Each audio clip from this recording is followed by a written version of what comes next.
रामश्री संप्रदायाचार्य दरियाव धाम रेण से स्वामी हरिनारायण जी महाराज अपनी राम भक्ति परिपूर्ण शब्दों की अजस्र धारा को प्रवाहित करने हेतु आशीर्वाद देने पधारे। मंच पर विराजे हुए सभी संतगण तथा 5 दिवसीय सत्संग समारोह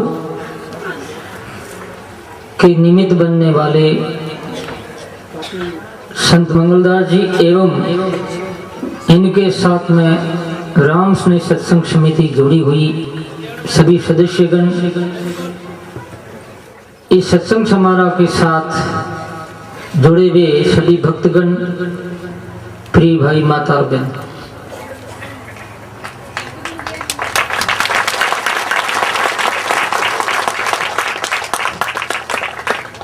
यहाँ आकर के मुझे बड़ी प्रसन्नता हुई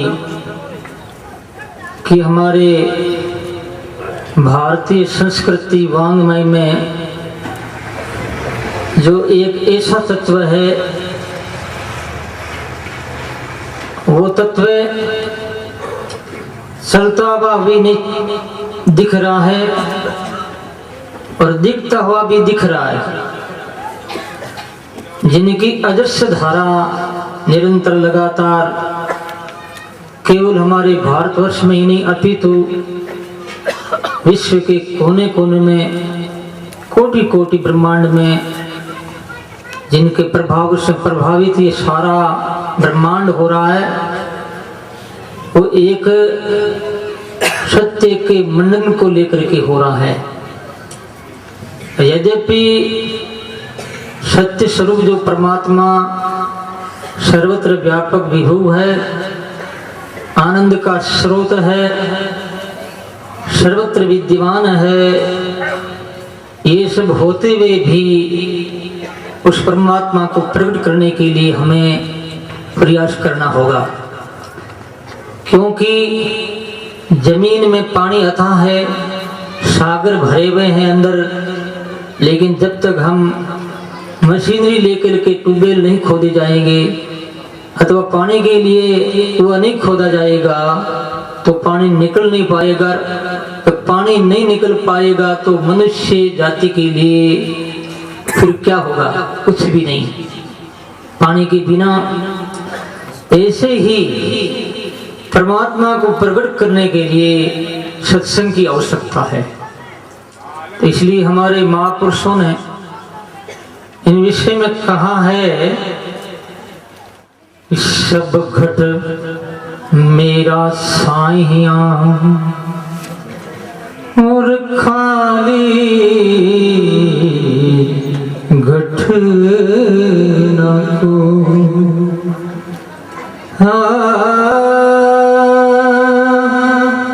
बलिहारी उस घट की, बलिहारी घट की जागट पर गट हो। हमारा साईं, हमारा राम सर्वत्र व्यापक है, सर्वत्र पाणी पादम तत् सर्वतोक्षि शिरोमुखम सर्वत्र श्रुति मल्लोके सर्वमावृत्य तिष्ठति। भगवद गीता के अनुसार हमारा परमात्मा कण कण में व्यापक है, उसके सर्वत्र आंख है, सर्वत्र हाथ है, सर्वत्र व्यापक उनका चिंतन है कि इसलिए उनका नाम सर्वज्ञ है। ये सब होते हुए ही हम उनका प्रयोग नहीं कर पा रहे हैं, उनकी सत्ता से सतान्वित नहीं हो पा रहे हैं, उनके ज्ञान से ज्ञानान्वित नहीं हो पा रहे हैं। ये कमी हमारे स्वयं की है, नहीं कि परमात्मा की। इसलिए दरिया साहब कहते हैं, दरिया दूसन दास को और नहीं राखो दोस्त, साधु चाल पेन से हरियावे सुको, साधु चाले पेन से से हरि आवे सो। दरिया साहब कहते हैं दरिया दूषण दास का नहीं राम का दोष, राम का दोष नहीं, दोष किसका है? दास का है।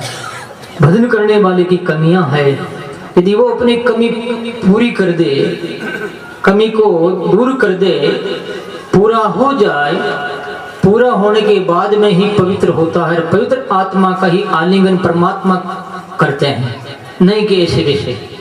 क्योंकि जैसा कि ये माताओं बहनों का एक उदाहरण है, बच्चा गंदा और मलमूत्र से भरा हुआ है और वो बच्चा रो रहा है और माँ की गोद में आना चाह रहा, लेकिन माँ उसको गोद में नहीं ले रहा, नहीं ले रही। इच्छा तो है उनकी, लेकिन ले नहीं रही। वो छटपटा रहा है, रो रहा है, चिल्लाट कर रहा है, भयंकर रुदन हो रहा है। पड़ोसी लोग एकत्रित हो जाते हैं, क्या हुआ क्या हुआ, लेकिन माँ गोद में नहीं लेती। तो भी क्या करती है, उसको पवित्र करने के लिए उसके ऊपर जल डालती है, साबुन लगाती है और उनका पूरा शरीर एकदम प्रक्षालन करके पवित्र बना देती है और उसके बाद में अपने गोद में लेती है। ऐसे ही परमात्मा, जब जीव परमात्मा स्वरूप में तब्दील होने लगता है, बदलने लगता है, ऐसी स्थिति में भगवान उनका आलिंगन करते हैं, उनको हृदय से लगा लेते हैं, गोद में ले लेते हैं, निर्भय कर देते हैं, सदा के लिए सुखी बना देते हैं। इसलिए प्यारे भाई माता और बहनों, हम परमात्मा के लायक कैसे बने, इस बात ये सोचना जरूरी है।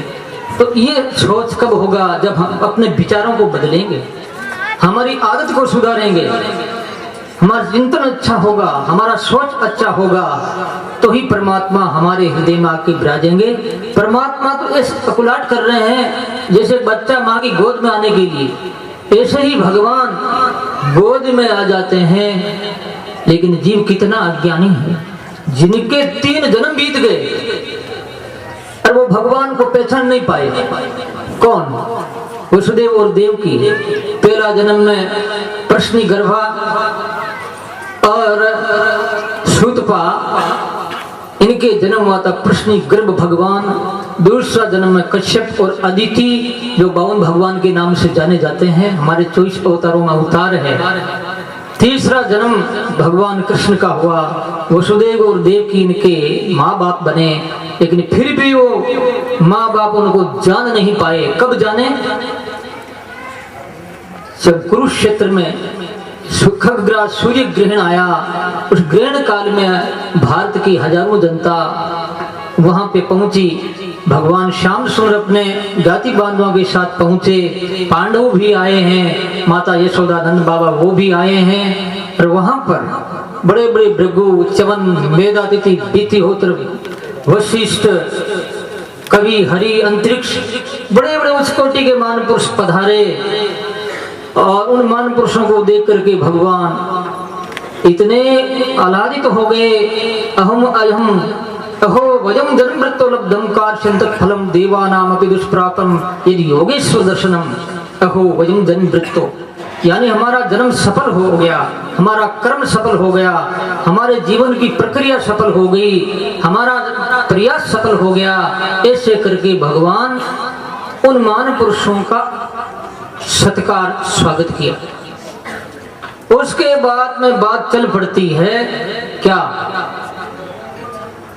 वसुदेव जी उन सत्पुरुषों से कहते हैं कि कर्म निर्हारा, कर्म का क्षय कैसे होगा। जब ये सुना तो सारे योगी लोग हंसने लगे कि ये भगवान ब्रह्म का बाप होकर के ऐसे कहता है कि हमारा कर्म नष्ट कब होगा, हम मुक्त कब होंगे, भगवत प्राप्ति कब होगी। ये क्या प्रश्न है? और ये प्रश्न आज प्रत्येक प्राणी, जिज्ञासु जगत में प्रत्येक प्राणी के हृदय में ये प्रश्न है कि कल्याण होगा या नहीं होगा। क्या संत सही कहते हैं या अपना मूल्य सिद्ध कर रहे हैं? क्या ऐसे सदगुरु सही है या गलत है? क्या विद्वान है या मूर्ख है? क्या ये योगी है या भोगी है? ये कई प्रश्न खड़े होते हैं और आज जगत में खड़ा हो रहे हैं। ऐसे प्रश्न बहुत खड़े हो रहे हैं, लेकिन हमें बड़ा अच्छा लगते हैं। फिर तो धीरे धीरे वही हो जाता है जैसे कि एक फूल होता है जिसे मारवाड़ में हम उनको कहते हैं रोईड़ा का फूल। रोईड़े का फूल दिखने में बड़ा सुंदर लगता है, अच्छा लगता है, लेकिन उनमें सुगंध नहीं आती। कोई भी उनकी माला बनाकर गले में पहनना नहीं चाहते। ये जो आज की स्थिति बनती जा रही है, लेकिन फिर भी मैं धन्यवाद देता हूं आप लोगों को, माताओं बहनों को और भाई लोगों को, गृहस्थियों को, जो हमारे साध समाज में आपकी जो आस्था है। तो भगवान जो है ये करना चाहते हैं, कहना चाहते हैं कि हे मेरे पिताश्री, हे मेरी माँ, इन योगियों की तुम बात सुनो, तुम्हें पता लगेगा कि मैं क्या हूं और तुम क्या हो, और ये जगत क्या है, ब्रह्म क्या है, जीव क्या है, आत्मा क्या है, परमात्मा क्या है। अहो वयम जन्म मृत्यु, तो कर्म निर्हार के लिए जब कहा गया तो वो हंसने लगे तो नारद जी महाराज बोले कि बिल्कुल ठीक प्रश्न किया है योगीश्वरों। नारद जी कहते हैं क्यों कि अभी तक वसुदेव देवकी ने भगवान कृष्ण को ब्रह्म के रूप में नहीं, ईश्वर के रूप में नहीं देखे हैं। इन्होंने बेटा के रूप में इन्होंने, इनका सोच है कि यानी मेरा बेटा है, कृष्ण मेरा बेटा है। जब उनको ज्ञान दिया गया और उसके बाद में वसुदेव और देवकी भगवान कृष्ण को ब्रह्म के स्वरूप में देखने लगे, तब उनका कल्याण हुआ। इसलिए हमारी आस्था की आवश्यकता है, श्रद्धा की आवश्यकता, हमें श्रद्धा रखनी चाहिए। तो महापुरुषों के बिना कल्याण संभव नहीं है। आज केवल भारत में नहीं अपितु पूरे विश्व में चिंता की अग्नि लगी हुई है। ये दाही का शक्ति जो है प्रत्येक प्राणी के हृदय को खोखला बना रही है। चाहे वो दुख पारिवारिक हो, चाहे सामाजिक हो, चाहे राजनीतिक हो, कैसा भी हो, आज संसार में कोई सुखी नहीं।